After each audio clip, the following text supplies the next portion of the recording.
Hello, my name is Hugh Fritz. The book that I'm going to be discussing is Made to be Broken. It's the first in a series called the Mystic Rampage series. I was born in Chicago, Illinois. That's why I chose that city for the setting of the book. The original idea I've been working on for a really long time. It started probably when I was about 15 or 16, but if anyone's familiar with the writing process, you probably know that it goes through a lot of changes and extensive rewrites.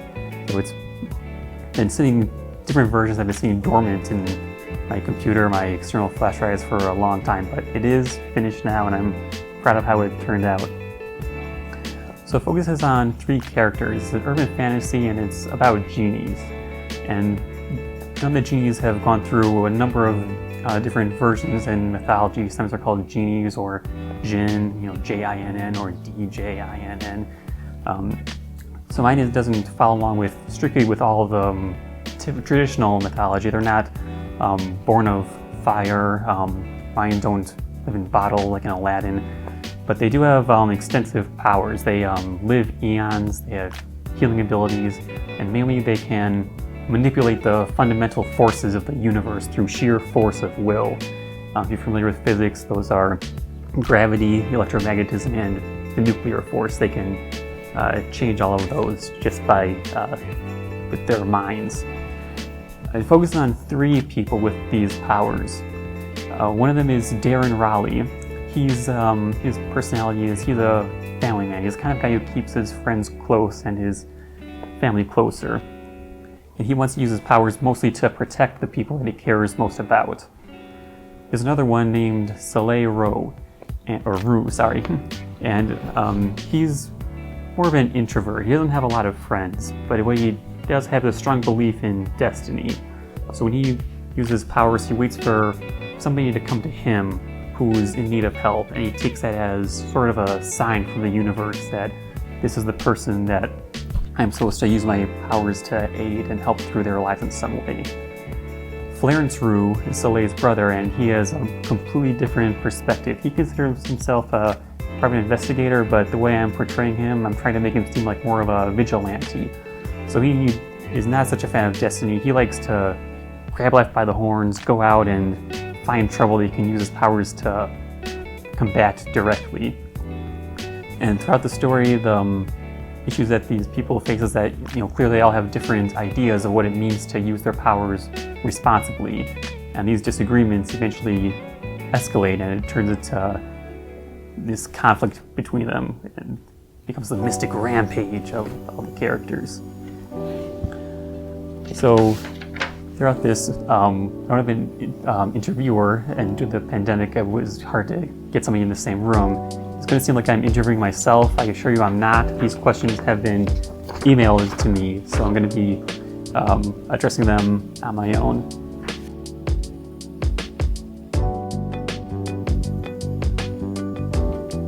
I'll admit I have a very bad memory, and I've really forgotten most of my early years, but one thing I do remember from grade school is the first short story I wrote. And that's because my mom brings it up every once in a while. She'll say, "Do you remember that story you wrote in 5th grade?" She had a handle in why I wrote it, because she's a fan of Bob Dylan. Both my parents are, and they always had his CDs, his tapes playing around the house or in the car. And one of the songs that I kind of liked was Quinn the Eskimo. And that's actually what the first story was about. It was about an Eskimo named Quinn who kind of goes on this hitchhiking journey down south. It was kind of a reverse and happier version of Into the Wild.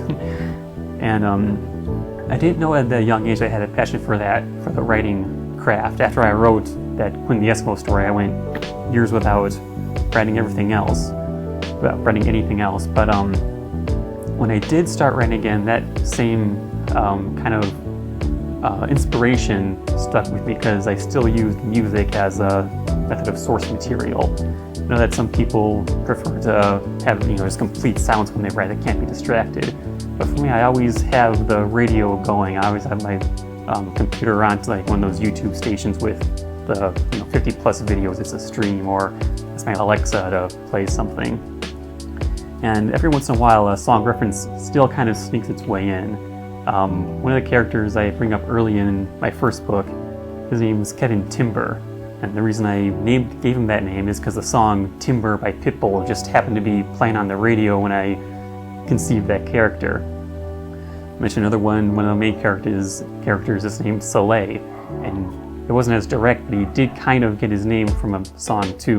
It's from the song by the Beatles, Here Comes the Sun. I kind of wanted him to have the theme of like the sun be kind of his, working into his character, and I thought it would be kind of fun because I knew it was going to be an action book, to give him kind of a catchphrase, where whenever he was about to make a big attack, he would say, "Here comes the sun," then he'd hit somebody. And it's not really a catchphrase now, because he only says it once, but I still found a way to work it in.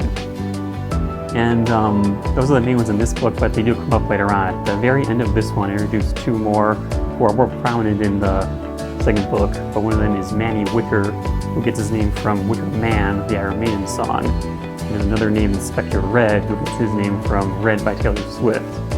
And there are other ones, like there's someone named Broadsword, who's named after the Jethro Tull song. I also have one main villain in the later book named Eleanor, or Ellie Trick Eye, who's the Electric Eye from Judas Priest. So it's a wide range, though. To be clear, I'm not basing the characters on the songs. It's more of like just kind of an Easter egg, like the kind of thing that happens if you've seen the show JoJo's Bizarre Adventure. Most people have names like Jonathan, Joseph, Polnareff, Abdul. But every once in a while, someone comes up and they say, "Hi, I'm AC/DC." He says, "Hi, I'm Vanilla Ice." And no one ever reacts. That's what I like about that show. It's in that world, it's completely normal, apparently, for someone to be named Vanilla Ice. So that's what I went for with this. Eventually you're going to be introduced to a character named Broadsword. Don't dwell on it. These things happen in this world.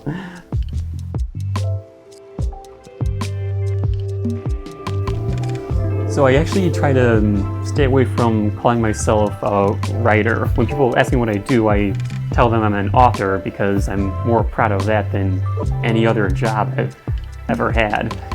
But when I hear the word writer, I kind of think of a scene from the TV show Taxi, where one of the characters is being lectured on what it really means to be an actor, and how there are people who sacrifice food and clothing to take acting classes because they love their craft so much, they're willing to put themselves through that to improve their craft. And I think that a similar thing can be said about some writers. There are people who do base their lifestyle, their livelihood on their creations. If their books don't sell, or if they don't get an advance from their publisher, then they don't eat. They can't put gas in their car or pay their rent. And I've never had to rely on my work to that extent, because I've always had a side job. But when I guess the first time that I was proud of being a writer is when I took it as more than just a hobby. There was a time when I would be like watching TV instead of writing, but eventually that changed, and I was writing instead of watching TV. I was still sitting in front of a screen, but I was doing actual work instead of just watching reruns. So inspiration for writing in general has always been as a way to meet people. So especially when I was younger, I was kind of a shut-in. I didn't go out to a lot of parties, and when I did, I was the guy who would make a light attempt to start a conversation, quickly jump to the conclusion that I wasn't going anywhere, and I'd be standing in the corner waiting for someone to pick me up. And it was extended school life too. I wasn't very interested in playing sports or joining clubs.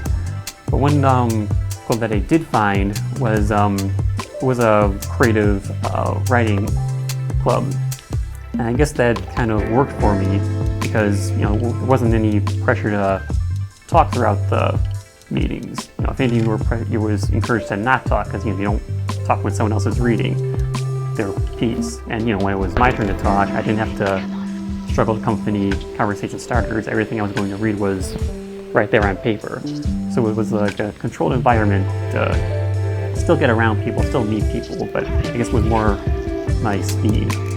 And I don't know if any of the other students who were in that group continued creative writing after they left school, but I do know that the teacher who started the group was the leader.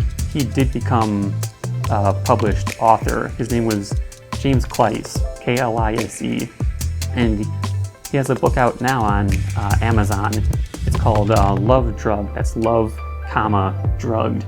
It's about a kid in high school who's gay and is trying to hide it.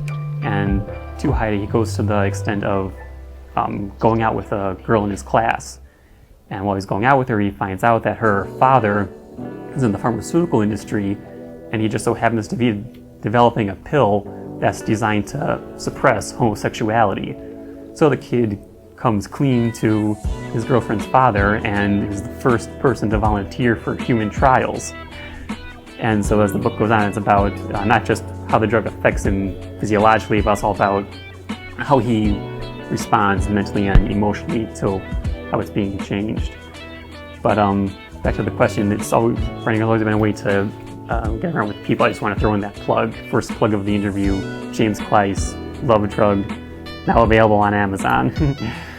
But it was a way to really get in. One thing I like to do is it gave me freedom to try out new things. So I did try out some short stories in the high school writing group. I also tried writing some poems. Towards the end, I mostly worked on screenplays, actually. It was nice because we didn't design the scenes or anything, so I could really cut loose with, we just pretended we had props, so I could pretend we had any prop we wanted. And it was fun, I used all the kids' names in the group as characters. And later on, when I left high school, I still tried to keep up that same things, like the social life. I did find another group who was also into writing, and I brought in my screenplays to see how they liked them. And they were talking about producing them, but it didn't work out. There's a big difference between pretending you have a prop and actually trying to make it yourself. So that didn't exactly last. But it's always been a way to, it's always been the main avenue to meet people. And even when I moved to New Mexico, it was kind of nerve-wracking because I never expected to live anywhere outside of Illinois. But when I got here, the first thing I did was try to find if there were any writing groups around here, and I did find one. It's called Cyber Scribes, and they meet weekly, and they were a major help in getting my book to where it is.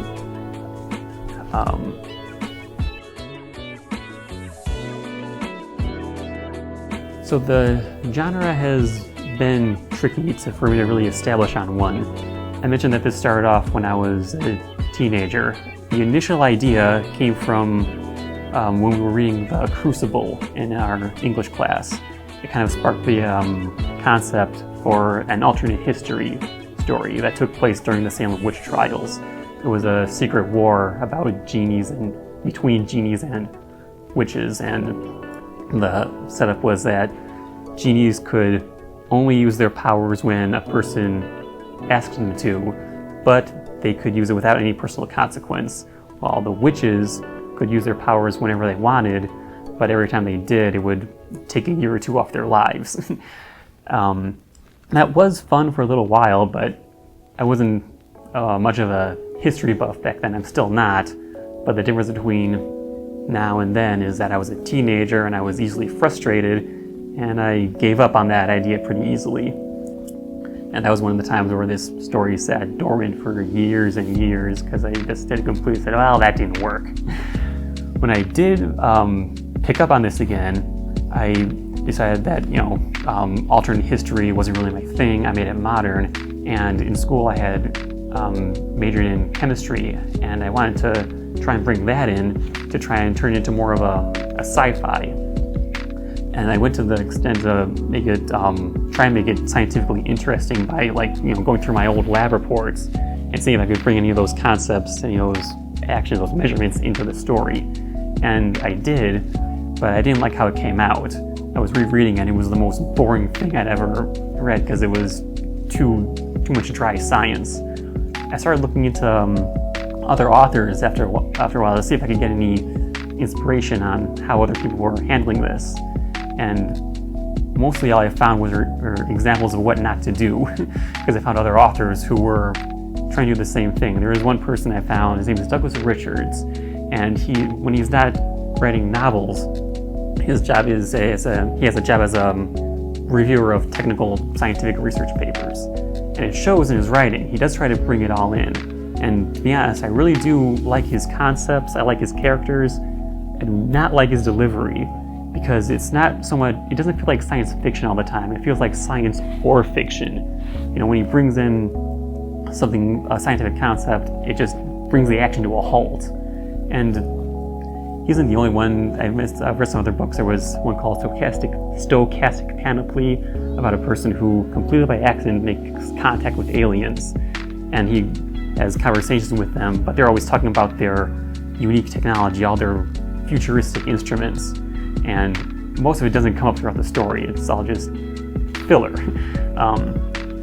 After a while, I tried to see if there were any other genres where, like, the opposite was true. You know, I mentioned that I didn't like the sci-fi because it stopped the action to talk about science. So I wanted to see if there was, I wanted to read books where the action never stopped.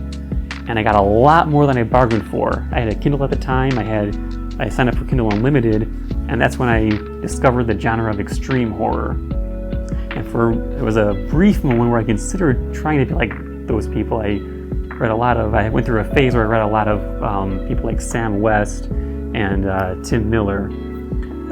And I do respect them for being able to put scenes that gory out, but personally I'll never have the confidence to write a scene like that myself, where they just crank up the brutality to 11 and they just keep it there, they don't stop, and it just keeps coming and coming. You know, it makes for a good read, but it's really not my thing. But throughout those two extremes, I did find a balance in the middle. I found people, authors Blake Crouch, what's his name, Conrath, Joe Conrath. They're two people who, they keep the action steady, and they don't go too heavy on the gore, the bloodiness, and when they do bring up some kind of scientific concept, they don't go too heavy into the research side of things. I think that they're aware that the things they're writing are nonsense. You know, this is fiction. By definition, the things in this book don't exist, and there's a reason for that. So I did not try to emulate the dry science fiction people. I did not try to emulate the extreme horror people. I did try to emulate the thriller authors, and that's why this is considered fantasy thriller. Fantasy because there isn't enough scientific details for it to be sci-fi. Thriller because there isn't enough gore for it to be extreme horror. And I have an example of my style that I settled on. Here's a scene between one of the Genies and a character named Tyrell. Let me just find it. So this is where Soleil is about to reveal that he has powers. Soleil closed his eyes and inhaled deeply. "Tyrell," he said, "I'm a genie." Tyrell stared at Soleil for a moment, his arms still crossed. Then he got up and walked toward the exit. The door had a deadbolt lock connected to an oval-shaped latch, and when Tyrell approached the door, the latch snapped into a horizontal position. "I wasn't joking," said Soleil. "Yeah, right," said Tyrell, who turned around to face him. "You had that lock automated. You flipped some switch under the counter and the door locked itself." Soleil raised his hands above his head. Behind Tyrell, the deadbolt clicked open and then closed again. "See?" said Soleil. "No switches. I can use my magic to manipulate gravity. I can make one half of the latch heavier, causing it to fall sideways." There was another click, and Tyrell turned around to see that the latch was once again in the vertical position. When Tyrell turned again, the chairs had risen off the ground. They flipped, hovered for a moment, and came to rest, hanging over the table ledges. "It's magic, Tyrell, I swear." Soleil walked around the counter. "Come on, I'll give you a lift home." He put his hand on Tyrell's shoulder and gripped tightly enough to make him wince. Before Tyrell could tell him to let go, they were off the ground. There was the familiar feeling of pressure crushing his body from every angle. And then the café was shrinking in the distance. There was a moment of relief when they paused on various rooftops. Then, suddenly, The experience was over. The two were now standing in a dark room. Tyrell squirmed out of Soleil's grip. He extended his arms and found a wall.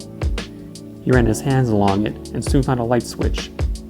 When he turned it on, a single ceiling bulb revealed a wooden-framed bed, some biology books on a cheap plastic desk, and a poster on the wall with a picture of Albert Einstein, sticking his tongue out above the words, "As a child, he was no Einstein."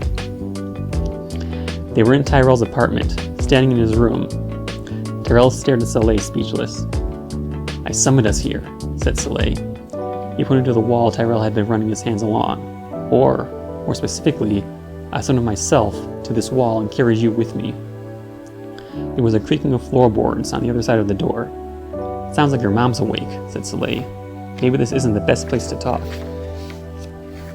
Neither of them touched the light switch, but the lights went out as if an invisible hand had flipped it. Soleil grabbed Tyrell's shoulders again, and before Tyrell could object, they were both back in Soleil's café, standing in front of the counter. The chairs were still resting upside down on the tables. It took Tyrell a moment to collect himself. He stared at Soleil with a look of awe and fear. Then he lifted the chair off the nearest table, set it on the floor, and sat down. "All right," he said. "I'm listening." Soleil grabbed a chair for himself and sat directly across from Tyrell. "You should start. It's probably best if you get the important questions off your mind first." "You said you summoned yourself to my apartment," said Tyrell. "Why don't you start by explaining the details about that?" Soleil raised his hand above his head. Behind him, a salt shaker on the counter flew across the room and landed in his palm. He placed it on the table in front of Tyrell. "I can cause objects to become attracted to each other," he explained, "and I don't need to summon them to myself." The salt shaker took flight again. It moved to the right and landed gracefully on top of another table on the other side of the cafe. "When I perform a summoning spell, the object of lesser mass is the one that moves. If I summon a pencil, the pencil travels to me. But if I summon my body to a car, or the wall of your apartment, I travel to it." "We didn't open the door when we were traveling," said Tyrell. "I feel like we went straight through the ceiling. How do we pass through the building without damaging it?" "Summoning is just the tip of the iceberg," said Soleil. The table the two were sitting at became a heap of sawdust. As Tyrell brushed it off his pant legs, it didn't settle to the floor, but remained suspended in the air as if being held by invisible strings. Then the dust began to organize and took on the shape of the square table it had been previously. It became rigid, transforming from a cloud to a solid table once again. "I can manipulate matter at the molecular, atomic, and even subatomic levels. I can control chemical reactions. I can influence a metal's magnetic state, or push electrons through a wire to generate electricity without a power source. I can also manipulate physical states. I can boil or freeze water on demand, or dismantle and reconstruct walls in seconds just by thinking about it. It takes a great deal of focus to do this when I'm moving as fast as we were when summoning to your apartment, but I was able to make temporary holes in anything that stood in our way. As we were moving, I reconstructed everything I broke down by the time we arrived at our destination." "We were flying across the city," said Tyrell.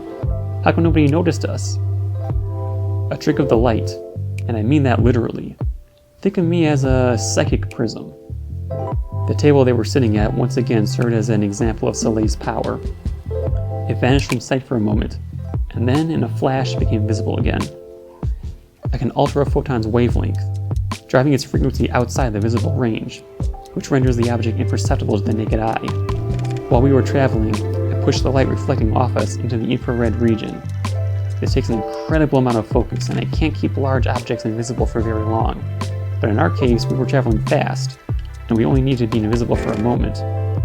Not that it would matter unless someone was looking up. It helps living in the city. I didn't summon my body to your apartment directly.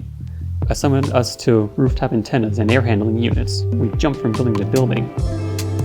"How fast do you move when summon traveling?" Soleil shrugged. "It depends on the mass difference. Your wall is much heavier than I am, so we moved very quickly. Lesser difference, slower travel." Tyrell began rubbing his eyes. "Can we stop talking for a minute? There's a lot to take in." And then they continued talking, but that's the level of scientific accuracy I put into my stories. I wanted to publish it when I had put too much work into it not to. like I mentioned, I started off with writing groups, and I had done short stories and skits that were mostly 5 pages or less, and I never really had any intention of expanding them and seeing them through to a larger production. But this is a larger production. This is my first finished book. Throughout people's lives, they have certain points at which they consider themselves, it's a sign of maturity. Some people say, it's their first drink, the first time they drive a car, or the first time they rent an apartment and live on their own.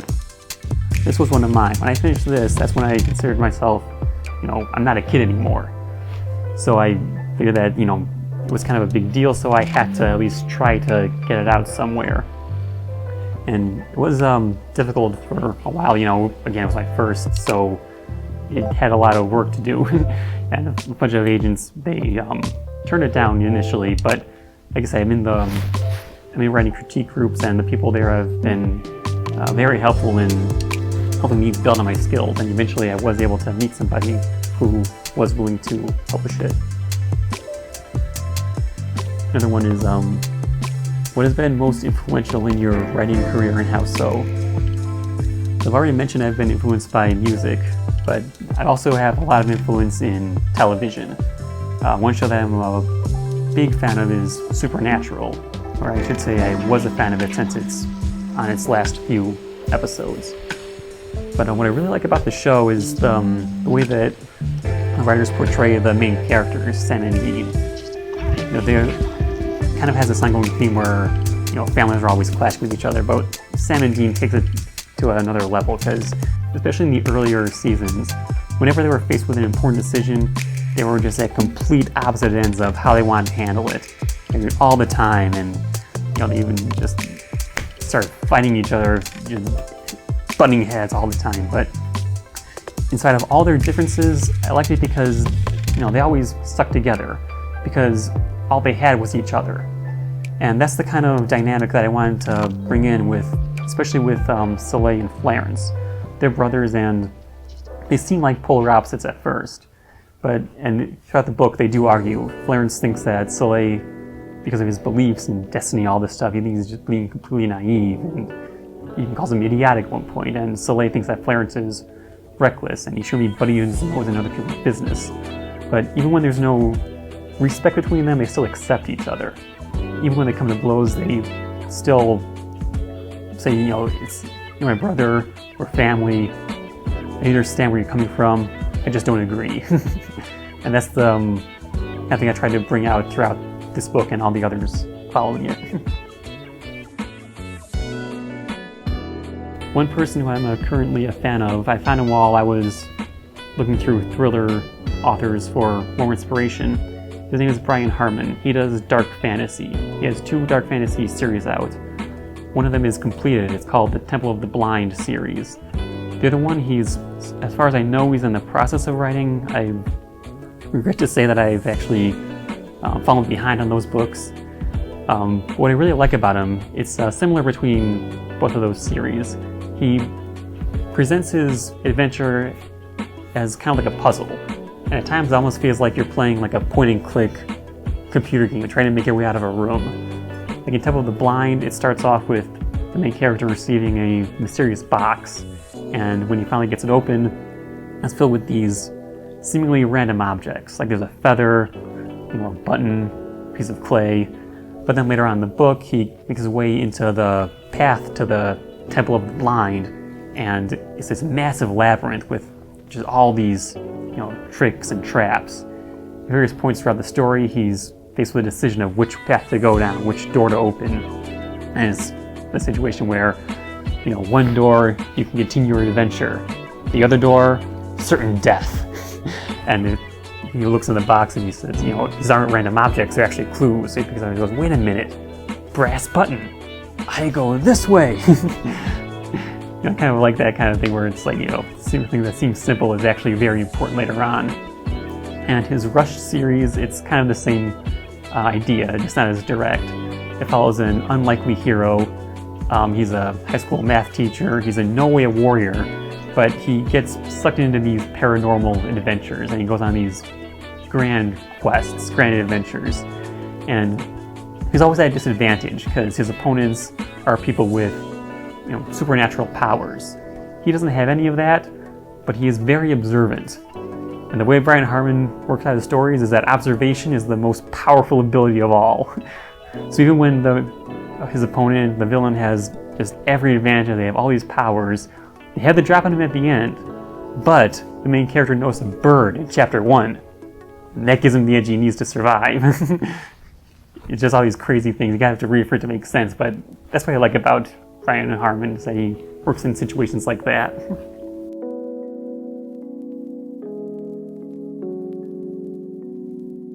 So personally, I don't take rejection seriously at all, because I don't consider someone's initial word to be the final word. And actually, this book was, the person who eventually published it initially rejected it. I met the eventual publisher at something called the Southwest Writers Conference. I heard about it from someone in the writing group. Her name is Mary Parks, and this is my second big plug of the interview. We both went to the conference together, and there was sort of a speed networking event, speed pitch meeting. She brought her book in. It's also part of a series. It's called The Deathless Gods, and it follows, it's also a urban fantasy, also a dark fantasy, follows a person whose sister has gone missing, and the case has gone cold, but the main character is still on the trail doing her own personal investigation, and it brings her into this realization of a secret organization of creatures called the Grigori. And if you're familiar with some religious mythology, that might sound familiar to you. If you're not, for simplicity, you can say angels. It's a secret group of angels who are at war with others. And as far as I know, she hasn't gotten it published yet. Her situation is more complicated than mine, because she's co-writing it with someone out of state, and they're both exploring agents at this time. But you can follow her experience. She has a blog. If you look up Mary Parks, MarieParks,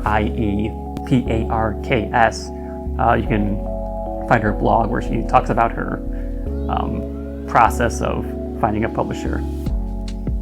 But going back to the writing conference, so again, it's a speed networking meeting. So you go in and you meet a publisher, and you have 30 seconds, and you give them the elevator pitch, and then they say whether or not they like it. And when I was giving my elevator pitch, I focused on what the characters could do. So I cleared the air. I said, this is a fantasy, it's about genies, they have all these powers, they live long, and he hated the idea. He said it was too much like Superman. He said, if I have characters who have this much power, and then there's no way I can come up with a situation where their lives would actually be in danger. Because of that, he didn't believe there was anything threatening in the book, anything exciting, so he didn't believe anybody would want to read this. But fortunately, I didn't go in with just my elevator pitch. I had a brief synopsis, half to maybe 3/4 of a page summary of what the book was, more detailed what it was about. And that's the one where I expanded on the mindset of the characters, about how they have completely different personalities, and that the drama of the book isn't that they're fighting, it's their motivations for why they're fighting each other, why they disagree. And that's something that did resonate with that particular publisher at Terra Nova Books. And so a few days later, he sent me an email saying, well, I've sat with your idea, I've been chewing on it for a while, I've seen your longer synopsis, I am interested in publishing it now. So we sent him, samples, and eventually a full manuscript, and now here it is. So my advice is to, I guess, don't take anything too seriously, even if it's a negative review. Give people some time to chew on it, and they might change their mind later on. There's a comment that comes up too often in the critique group when I bring in a piece, which is that it involves emotions of my characters. People always, every few weeks, someone says that they're not getting a sense of feeling from what my characters are doing. They say my characters seem emotionally numb or even emotionally dead. And that isn't intentional. I guess I'm just not very good at conveying what people are feeling in a certain moment.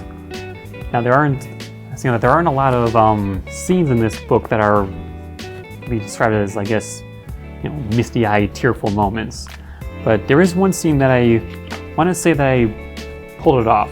So this is a part that takes place in the end. or towards the end. It's after the big battle, and it's one of the most emotional scenes that I have in this entire novel. So if you don't like sad books, just know this is about as sad as it gets. If you don't find it sad at all, then great, this is the book for you. But takes place, so after the fight, one of the characters, Darren, he's run away, he's in the wind. This is his last attempt to reach out to his son. So once again, it's told from Soleil's point of view. Soleil had spent the month cooped up in his café, back to his old habits of sweeping the floors over and over again to pass the time, with the radio on for background noise. He didn't have it tuned to its usual oldies station. Instead, he was listening to the news for stories that sounded as if they could be related to the stranger he had seen in the apartment. Nothing about the man in black with strange guns was reported, but Soleil worried that the moment he stopped listening, something would happen. He and Flarence wanted to talk to Mohawks about what had happened and ask for his advice, but they found his cave vacant. They waited, but he never showed up.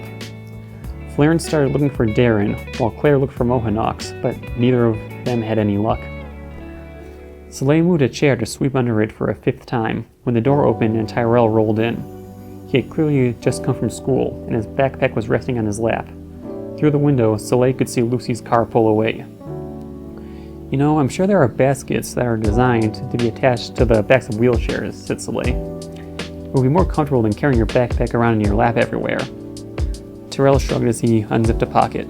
I grew up in a shady neighborhood. I know how easy it is for people to be robbed.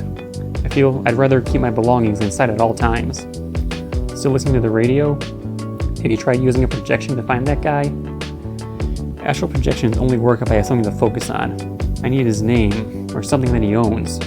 I tried focusing on the guns, but they seem to be enchanted, and magic doesn't work on them. I won't be able to find him until I have more information. Tyrell took an envelope from his backpack. Good luck with that. I'm actually here about my dad. He contacted me last night. Soleil dropped the broom as Tyrell handed him the envelope. This was in Lucy's mailbox this morning. It was addressed to me. The envelope was already torn open. Soleil pulled out the letter inside. Tyrell, I'm so proud of you. Your mother was too. You weren't the only kid who grew up in the gang's territory, but you were the only one who didn't let the people around you define who you are. I knew you have the potential to do amazing things with your life, and I'm sorry Adelissa won't be around to see the man you become. I just want you to know that I respect your decision not to be enchanted, and I hope you can respect my decision as well. I'm going back to the way I was before all this started. You and your mother were the best parts of my life, but now Adelissa's gone for good, and I don't want to get in the way of your future. I'm no longer a husband or a father. I'm a loner.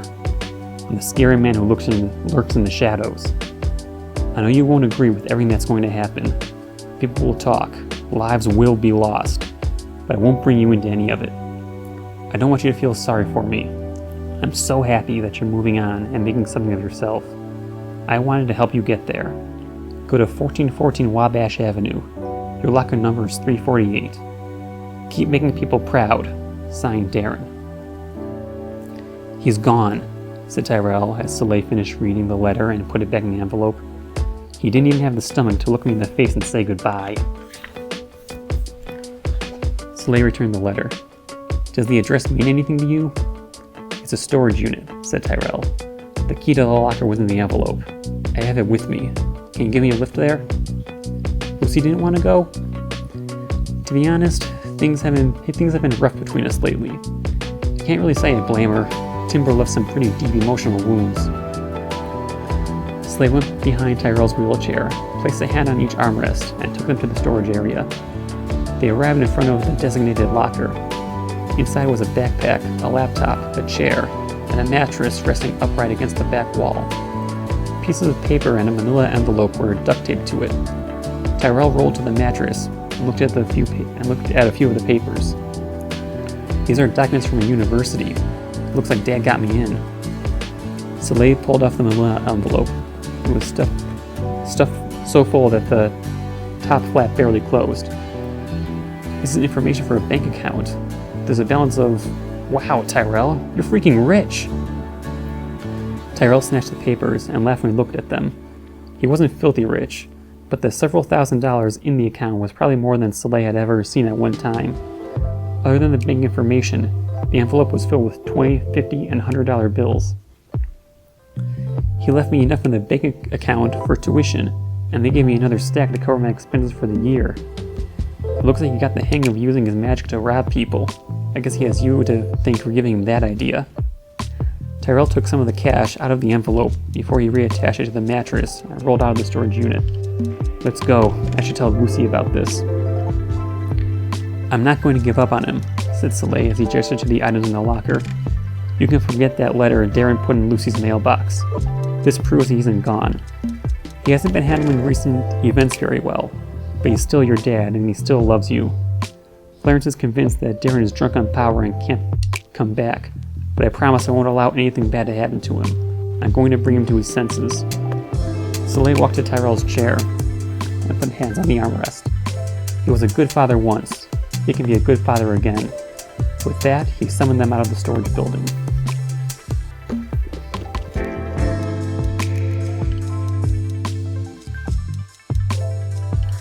I mentioned before that I've always had a part-time job to go along with my ranks. I don't have to rely on it entirely. But even though I still treat writing as a weekend job at the very least, and even though I've never taken a creative writing class, when I was in my writing groups, I always treated those like classes. We always had, we meet every week, and for years I've stuck to the deadline of bringing in a piece every week, and I always take everyone's feedback to heart. But I always had a part-time job, and to be honest, I'm still in school. I've gone back to graduate school, still in chemistry, and I still am trying to bring in some of those scientific concepts into the things that I write. But other than writing, I do have other hobbies. I mentioned that I'm a fan of music. I have tried my hand at some instruments. When I'm not writing, I don't write my own songs, but I do try to pick up another song. I play guitar, and I actually do know the song Wicker Man by Iron Maiden. That was the first song I learned how to play. But I'm in no way the musician of my family. I have a sister who has always been into music. She even studied when she was in school. And this is my next big plug of the interview. She's in Portland right now, and she has her own band. They're called Mare. That's capital M-A-R-E. They have kind of a theme going. They're a horse-themed band because they feel that horses are the most metal creatures on Earth. And I can see their point. I love those medieval stories where they ride up on their horses and swing their swords off into the sunset. But you can find information on them. They're mareportland.bandcamp.com. They have samples of their songs, and some of them are, they see the title is horse themed. You can look them up if you get a chance, but that's what I do when I'm not writing, trying to learn songs or trying to find ways to bring in what I learned in school into my fantasy worlds.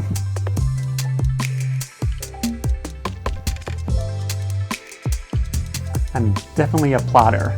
Part of the reason my earlier stories didn't go anywhere, and part of the reason my skits were only skits and not actual plays, is because I didn't take the time to really plot them out before writing them. I waited for the mood to strike me, and then I went in and just tried to run off everything as much as I could, as long as the feeling would stick with me. And those never amounted to much.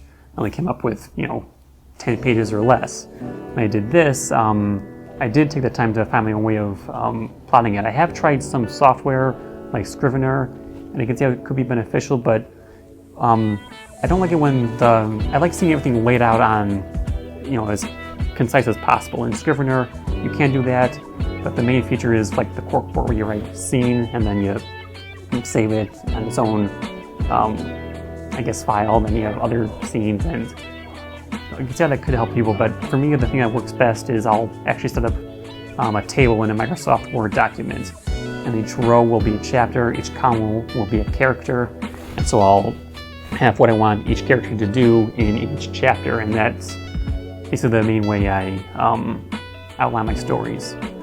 And that's also the reason I've decided that I'm never going to write an autobiography, because I think if I did, it would be exactly like what I did when I was writing those short stories and skits. I would like reflect on my life. I'd be in the mood to write about myself, and I'd sit down, I'd be all prepared to go at it, and I'll just pour my heart into my keyboard, and then I'll run out of gas after 500 words. A lot of people will say, wow, is that really all I've done with my life? Yep, I guess it is.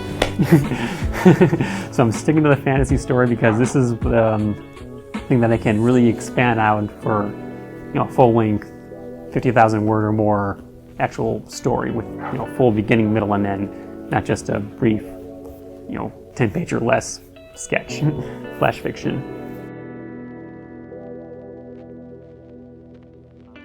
So this brings me back to my critique group. I've already mentioned that they've been very helpful in improving my writing ability, and a few of them have also found success with some of their stories. I've already mentioned Marie Parks, who's in the process of getting her Undying Gods trilogy published. There's another person in the group. His name's Sean P. Hall. You can find his book. It's also available on Amazon right now. It's called Suicidals Are the True Believers. It's about a sci-fi horror novel, and it takes place in the future, and it's about a company who finds a way to essentially alter memories. It's more like they take memories from one person, they can implant them in another person. The thing is, due to restrictions of the technology, it only works if they put in the last things people experience before committing suicide. And in his story, that also almost becomes like a drug for some people. They go and look for a rush because they find those final thoughts before people, jump off a bridge to be exciting, and it becomes like this whole adrenaline junkie acid trip in this futuristic novel. There's another one that's currently being published. You can find it online. This is by someone named Mia. It's called Soul Crossing. It isn't a novel. It's a graphic novel, but it's one that you can search. You can find her. Can you see the words at mini kit? So you can find her novel as she's putting it up. As you can tell, you can probably guess that a lot of us are into these kinds of fantasy adventure novels. Some other people, there's one person named Daryl Leland who's still in the process of writing. He hasn't tried publishing yet, but he has one that's a supernatural urban fantasy. His, like mine, takes place in Chicago. His takes place in Albuquerque because he's from here. He's lived here a long time. And it's about a family of people who have all different powers, and the parents were former superheroes. They've since retired, but there's this massive conspiracy that's bringing them back into the game, and so the story is about them getting back into the whole crime-fighting world, and they have kids now who they also bring into the adventure. I mentioned that I was into that when I was researching ideas, looking to do extreme horror, and there is one person in the group who would be a great fit for extreme horror. His name is Mark, and he's working on he's mostly right now working on a werewolf story, which is one of the most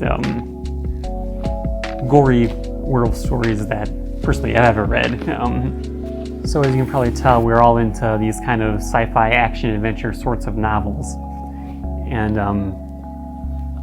like I said, we're all in the process of, at various stages of the process of writing or getting them published, but they will eventually. So I do NaNoWriMo a lot. That's the National Novel Writing Month, for those who are unfamiliar with it. It's a nationwide challenge to write a 50,000 word story in the span of, in the 1 month, November. I've done it a few times before. There was one time that I actually did make it to the 50,000 word limit and finish my story. And that was a traditional fantasy novel. It takes place in a make-believe kingdom. It's about a knight, a farmer, and a dragon who are all cursed by a sorcerer, and they have to work together to find ways to break the curse. And a lot of people don't like NaNoWriMo because, it's a span of a month. They don't think you can get a finished product in that time, and they're right. This was a challenge I did probably about 3 years ago now, and it wasn't anywhere close to being finished when I completed the challenge. And I still go back every now and then. I bring in pieces from it into my writing group to see how they like it and see if there's anything I can adjust. So I am still working on the final installments of this, but I'm also working on NaNoWriMo this year and going through some old projects that I also completed for it. And where can readers learn more about your book? So I do have a website. It's hughfritz.com, and I have images from this book, of the book and the process of writing it and where I'm at with publishing the next installments.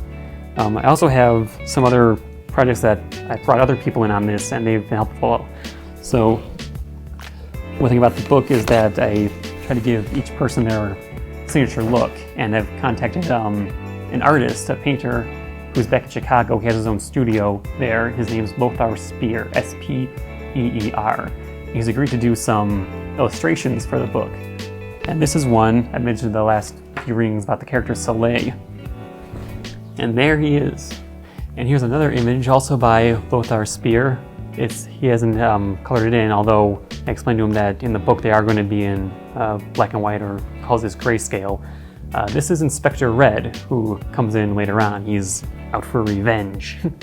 I really do like this one because he feels like, it almost feels like it reminds me of that movie Mortal Engines. It feels like something that would be like almost that kind of a genre. So that's the summary of my book, but you can also go to my website and find some of the other side projects I've been working on. I do enjoy writing competitions, and I did them for a while, which almost ruined the whole thriller genre for me, because that's all I ever did at first. I want to get better at the thriller genre, so I submitted pieces to strictly competitions that called for thriller pieces. But then I started branching out more, and I tried a bunch of different competitions. Some of them were, not just thriller. Some of them were, one of them I'm particularly proud of was one called, what was it called? Solar Punk. It's a genre I never heard of before, and for those unfamiliar, it's a genre that focuses on in a world where resources are depleted and people are finding new ways to generate power. So in my story, fossil fuels are not completely depleted, but they're on the decline. So the reserves of oil and natural gas are being sent to places who need them. They're going to things like hospitals. Ambulances are still running on gas, but most people can't afford to have cars anymore. And one of the side effects of that is that houses and utilities are trying to find new ways for power too. And one of the things that's kind of been pushed off to the side is pop music. So in my story, musicians couldn't do those grand spectacle for performances with the massive amplifiers and all the lasers and light shows. And the result of that, it was classical music making a comeback. And the story follows a character who's been approached by someone who wants to bring back what at this time is called millennial pop. They're trying to put together a millennial pop tribute show. A few days passed without word from Catalina or Stag. There were no shows scheduled at the Gold Rush Theater that weekend, and when Saturday came, Andre had the house to himself. Now that Jessica was going to the finals, she had been training harder than usual, and was out with her team for most of the evening. He'd been stingy with his energy usage for the last few nights, so that he would have sufficient battery power to turn on his radio and play along with any song that came on. Before he started, he checked his phone and noticed his energy was running low. He had only just hopped onto his electro spin station when there was a knock at the door. Can't the guy charge his phone in peace anymore? When he opened the door, both Catalina and Stag were there. Can we come in? Said Catalina. Andre stepped aside and the three made their way to the wooden table. The binder was still resting near the corner. Sorry to bother you, said Stag, but I'm leaving soon and you never called me back. That's because I haven't changed my mind.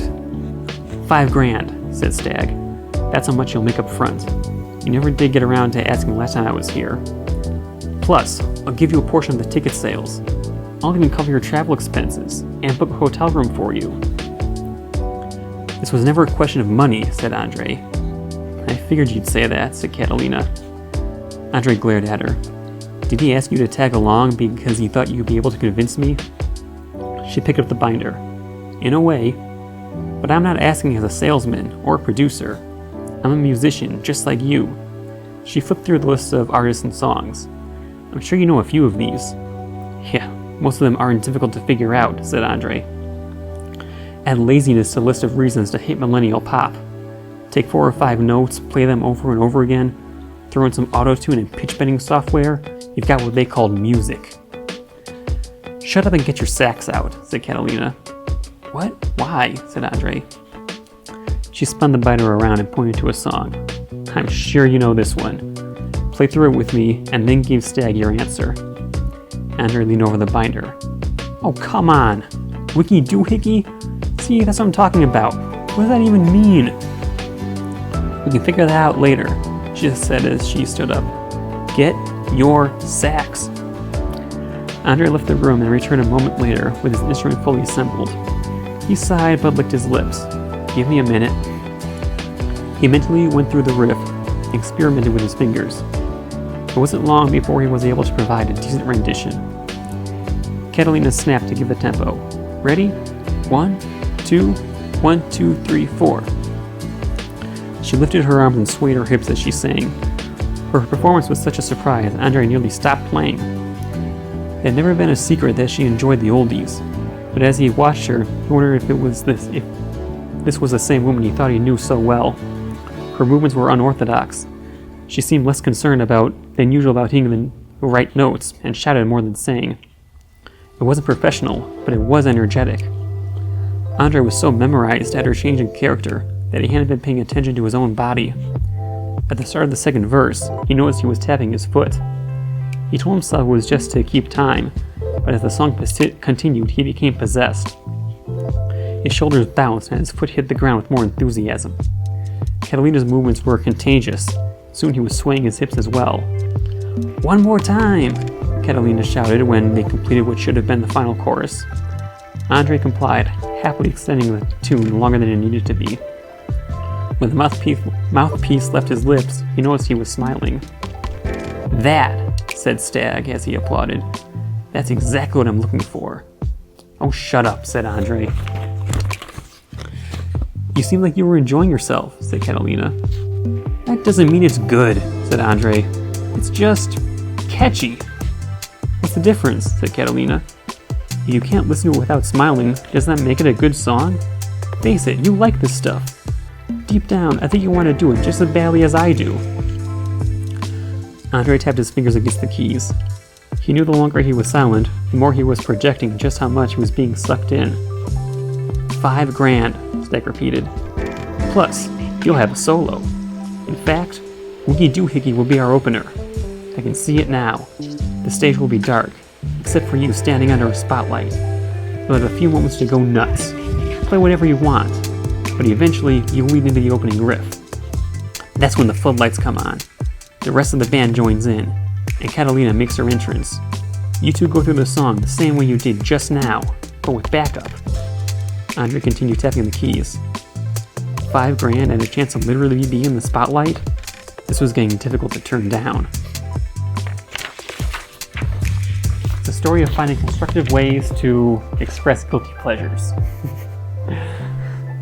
And that sums up the book Mystic Rampage series, Made to be Broken, Book 1, out now, along with all the other authors I mentioned, also currently out.